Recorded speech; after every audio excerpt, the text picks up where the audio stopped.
दोस्तों नमस्कार, मैं प्रवीण कुमार आप सभी का स्वागत करता हूं आपके अपने चैनल दिवाकर एजुकेटर पर। और दोस्तों आज के इस वीडियो में हम लोग बात करने वाले हैं, जैसा कि टॉपिक आपको स्क्रीन पर नज़र ही आ रहा होगा, कार्यपालिका की। दोस्तों कार्यपालिका यानी एग्जीक्यूटिव के बारे में आज हम समझेंगे। भारतीय कार्यपालिका किस तरीके से फ्रेम की गई है और किस किस स्तर की कार्यपालिका होती है, ये सारे प्रश्नों के आज जवाब हैं, जो कि PDF नोट के माध्यम से आप लोगों को मैं फुल डिटेल बताऊँगा। और वीडियो को एंड तक जरूर देखें। तो शुरू करते हैं। आज का पहला पॉइंट लेते हैं।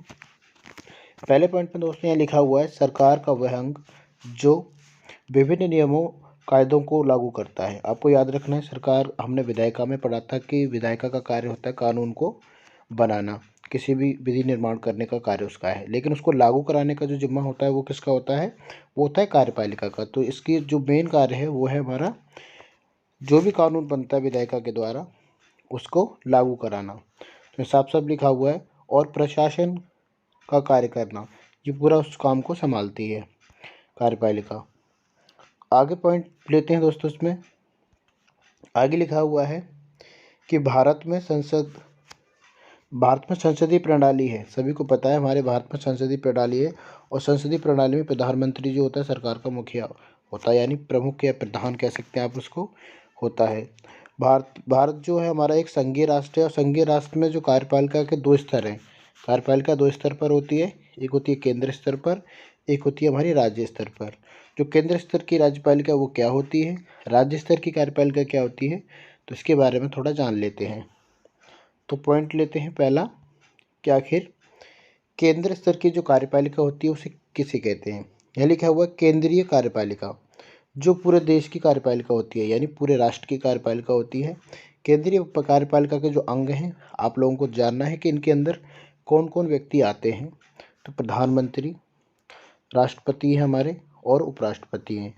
तो राष्ट्रपति, उपराष्ट्रपति, प्रधानमंत्री, और इसमें मंत्री परिषद दोस्तों पूरी की पूरी आती है। तो ये सारे मिलकर के हमारी केंद्र स्तर की कार्यपालिका का निर्माण करते हैं। तो आपको ये बहुत ही इम्पोर्टेंट बात मैंने बताई है, याद रखना है इसको। यहाँ लिखा हुआ है, देश की कार्यपालिका का जो मुखिया होता है वो होता है राष्ट्रपति, यानी देश की कार्यपालिका का जो मुखिया होगा वो होगा राष्ट्रपति।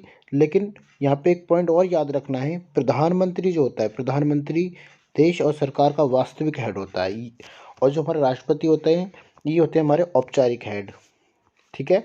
और दूसरा आपको समझना है, जो प्रधानमंत्री होते हैं वो सरकार के वास्तविक मुखिया होते हैं, सरकार का वास्तविक हेड इन्हीं को माना जाता है।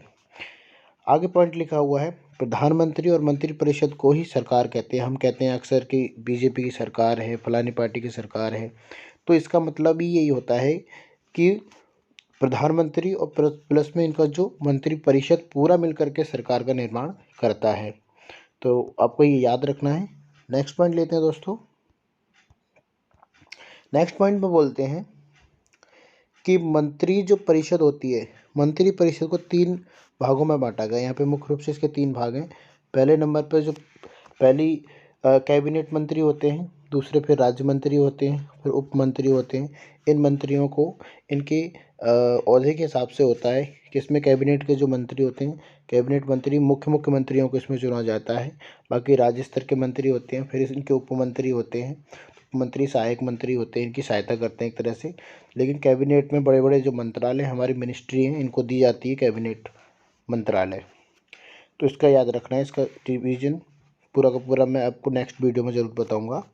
तो दोस्तों यहाँ से लेते हैं, अब बात कर रहे हैं केंद्र स्तर की। हमने तो कार्यपालिका पढ़ ली, लेकिन अब जो समझने वाले हैं वो हमारी राज्य स्तर की कार्यपालिका। दोस्तों राज्य स्तर पर कार्यपालिका का निर्माण कैसे होता है, तो राज्य स्तर की कार्यपालिका को जो राज्य के लिए कार्य करती है, ठीक है, तो राज्य की कार्यपालिका को कहते हैं।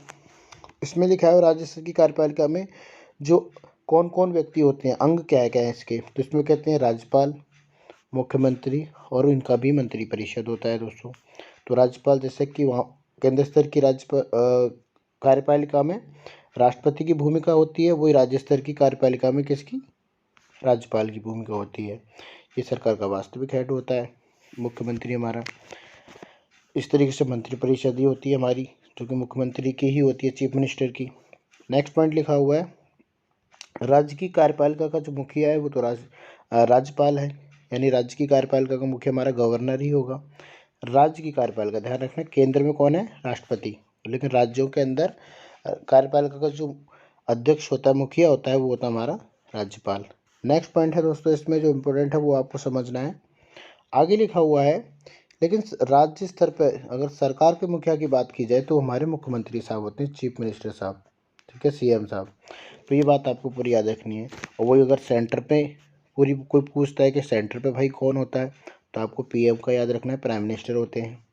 मंत्रिमंडल के प्रत्येक मंत्री, क्या बोल रहा है, मंत्रिमंडल के प्रत्येक मंत्री को संसद का सदस्य होना अनिवार्य है। मंत्रिमंडल में जितने लोगों को मंत्रालय दिया जाता है उनका संसद का सदस्य होना बहुत ज़रूरी है। संसद के यानी हम बात कर रहे हैं केंद्र स्तर की, तो संसद केंद्र स्तर पे होती है। इसी तरीके से राज्य स्तर पर मंत्रियों का जो विभाजन है, मंत्रियों को विधानमंडल का सदस्य होना अनिवार्य माना जाता है, क्योंकि जो विधायिका होती है केंद्र स्तर की वो संसद होती है। इसी तरीके से राज्य स्तर की जो विधायिका होती है वो विधानमंडल होता है, तो इनका सदस्य होना इनके लिए अनिवार्य होता है। आगे लिखा है प्रधानमंत्री। प्रधानमंत्री कार्यपालिका व विधायिका दोनों का सदस्य होता है। प्रधानमंत्री जो होते हैं वो कार्यपालिका के भी सदस्य होते हैं और विधायिका के भी सदस्य होते हैं। आपको ये याद रखना है पूरा का पूरा। अब इसमें एक इम्पोर्टेंट बात है जो आपको पूरी याद रखनी पड़ेगी सही से। यहाँ लिखा है दोस्तों, मंत्रिपरिषद और प्रधानमंत्री का चुनाव होने के बाद वो कार्यपालिका के सदस्य बन जाते हैं। यानी कार्यपालिका का सदस्य बनने के लिए इनको मंत्रालय मिलता है, मंत्रिपरिषद को। प्रधानमंत्री जो होते हैं हमारे राष्ट्रपति की सलाह, मतलब प्रधानमंत्री की सलाह पर ही हमारी कैबिनेट बनकर तैयार होती है। तो जब ये व्यक्ति अपने अपने मंत्री पद को संभालते हैं, जब ये और प्लस में प्रधानमंत्री मिलकर के क्या कहलाते हैं, वो कार्यपालिका का अंग बन जाते हैं। उससे पहले जो अंग होते हैं ये केवल होते हैं विधायिका का अंग। और विधायिका तो दोस्तों आपको पता ही है, विधायिका का अंग कब माने जाते हैं, क्योंकि विधायिका में एक लोकसभा सदन है संसद के अंदर। उस संसद के जब तक ये क्या होते हैं, ओनली सांसद होते हैं बस। और बाकी जितने लोगों को मंत्री पद की शपथ दिलाई जाती है वो हमारे बन जाते हैं सारे के सारे कार्यपालिका के सदस्य। तो यह लिखा है सभी विधायिका के सदस्य कार्यपालिका के सदस्य नहीं होते हैं। यानी सभी जितने भी सदस्य हैं, जैसे कि हमारे यहाँ पे 545 सदस्यों का प्रावधान है, तो सारे के सारे ये कार्यपालिका के तो सदस्य नहीं होंगे क्योंकि विधायिका के सदस्य हैं। लेकिन इनमें से कुछ लोगों को लिया जाता है आपकी कार्यपालिका में, जिनको हम लोग मंत्रालय देते हैं बड़े बड़े। तो उसी से कैबिनेट बन करके प्रधानमंत्री की तैयार होती है। तो उम्मीद करता हूँ समझ में आ गया होगा। नेक्स्ट लेते हैं, जिन्हें मंत्री पद की शपथ दिलाई जाती है वे ही कार्यपालिका के सदस्य बनते हैं। आपको याद रखना है, जो मंत्री पद की शपथ लेंगे वही कार्यपालिका के सदस्य बनते हैं। यानी कि सरकार के प्रधान और उनके मंत्री को राजनीतिक सरकार, आपको याद रखना, ये बहुत इंपॉर्टेंट पॉइंट बोल रहा हूँ, सरकार के प्रधान तथा उनके मंत्रियों की राजनीतिक कार्यपालिका कहते हैं। उनके साहब को याद रखना है, सरकार के जो प्रधान यानी प्राइम मिनिस्टर साहब और उनके मंत्री मिलकर के राजनीतिक कार्यपालिका कहलाते हैं। और जो कि इसे हम लोग अस्थायी कार्यपालिका भी कहते हैं, क्योंकि इनका जो चयन होता है केवल 5 वर्ष के लिए वो होता है और इनका जो कार्यपालिका है वो कभी भी भंग हो सकती है। यानी कहने का मतलब है लोकसभा को कभी भंग किया जा सकता है, तो उसको बोला जाता है राजनीतिक कार्यपालिका या फिर अस्थायी कार्यपालिका भी बोलते हैं। नेक्स्ट पॉइंट दोस्तों, काफ़ी इंपॉर्टेंट बातें हैं इसके अंदर। स्थायी कार्यपालिका आपने समझ लिया, अस्थायी कार्यपालिका के बारे में ऊपर पढ़ा, राजनीतिक कार्यपालिका को ही अस्थायी कार्यपालिका कहते हैं क्योंकि कभी भी इसको भंग किया जा सकता है। इसमें जितने प्रधानमंत्री और उनके मंत्रिपरिषद वगैरह होते हैं वो सारे के सारे अस्थायी कार्यपालिका के अंग होते हैं। लेकिन अगर हम स्थायी कार्यपालिका की बात करें तो स्थायी कार्यपालिका में नौकरशाही पूरी व्यवस्था आ जाती है, ब्यूरोक्रेसी। इसमें आपके आईएएस हो गए, आईपीएस हो गए और बड़े बड़े अधिकारी शामिल होते हैं जिनका रिटायरमेंट 60 ईयर्स या फिर 65 ईयर यानी उनकी पूरी सर्विस होने के बाद ही इनका रिटायरमेंट होता है। तो इन्हीं को कहते हैं हम लोग क्या, स्थायी कार्यपालिका। नौकरशाही व्यवस्था के अंतर आने वाले सभी लोगों को, आईएएस आईपीएस पर और बड़े अधिकारी होते हैं, सभी को हम लोग स्थायी कार्यपालिका में काउंट करते हैं। अब बात कर लेते हैं बेटा कुछ इम्पोर्टेंट बातें। कार्यपालिका जो होती है हमारी, कार्यपालिका के मुख्य कार्य क्या होते हैं। तो पहला कार्य जो होता है प्रशासनिक कार्य होता है, प्रशासनिक कार्य में जैसे कानून लागू करना होता है, कानून तोड़ने वाले को गिरफ्तार करवाना, ठीक है, पूरी कार्यवाही को संभालने का काम हमारी कार्यपालिका का होता है। कूटनीतिक कार्य होते हैं कुछ यहाँ पे। तो कूटनीतिक कार्यों में जैसे दूसरे देशों के साथ हमारे संबंध, यानी हमारी विदेश नीति दूसरे देशों के प्रति कैसी है, तो ये सारी बातें इसके अंदर आती हैं। सैनिक कार्य होते हैं, सैनिक कार्य में देश की रक्षा करना, उसके लिए जल सेना, वायु सेना और थल सेना, तीनों प्रकार की सेना की जिम्मेदारी होती है इनकी।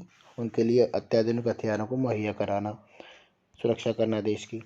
कानून संबंधी कुछ कार्य होते हैं, जैसे जनता के हितों में कानून बनाना, कौन सा कानून जनता के हित के लिए होगा, कौन सा जनता के लिए नुकसानदायक होगा, तो इन सभी कानूनों पर सोचना हमारा किसका कार्य होता है, कार्यपालिका का ही होता है दोस्तों। नेक्स्ट हमारा वित्तीय कार्य। वित्तीय कार्य में हमारे देश का बजट तैयार करना, हमारे देश कब महंगाई होगी, कब सस्ता होगी, किन किन चीज़ों पर दाम घटेंगे बढ़ेंगे, ये सब का निर्धारण हमारी कार्यपालिका ही करती है। तो दोस्तों ये था आपका इम्पोर्टेंट वीडियो जो कार्यपालिका पर आधारित था। तो उम्मीद करता हूँ आपको वीडियो समझ में आया होगा, और कमेंट करके ज़रूर बताएं कि आपको वीडियो कैसा लगा। तो फिर मिलते हैं एक नए वीडियो के साथ, जब तक के लिए गुड बाय।